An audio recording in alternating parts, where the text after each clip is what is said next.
মাত্র 11টি গোলমরিচ দিয়ে আপনি আপনার প্রিয় মানুষকে চিরদিনের জন্য আপন করে নিতে পারবেন ইনশাআল্লাহ। কে কোন জায়গা থেকে দেখছেন আমাদেরকে কমেন্টে জানিয়ে দিবেন, ইনশাআল্লাহ আমরা অনুমতি দিয়ে দিব। প্রিয় দর্শকবিন্দু, আপনি এশার নামাজের পরে উজু করে 11টি গোলমরিচ নিয়ে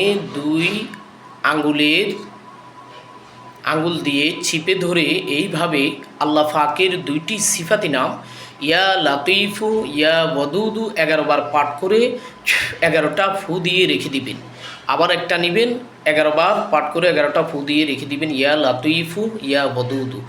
এইভাবে 11টি গোলমরিচ পড়ার পরে শেষে 3 বার দুরূদ শরীফ পাঠ করবেন এবং শুরুতে 3 বার দুরূদ শরীফ পাঠ করবেন। একটি পাতিলে নিয়ে হালকা আছে আগুনের মধ্যে এটা নাড়াতে থাকবেন 10 মিনিট এবং দোয়া করবেন যে আল্লাহ, আমি যে প্রিয় মানুষটিকে পেতে চাই হালালভাবে তাকে আমার অনুগত করে দিন, ইনশাআল্লাহ সে আপনার বশে চলে আসবে। দেশ এবং বিদেশ থেকে যারা আমার এই ভিডিওটি দেখছেন সকলে শেয়ার করে দিবেন।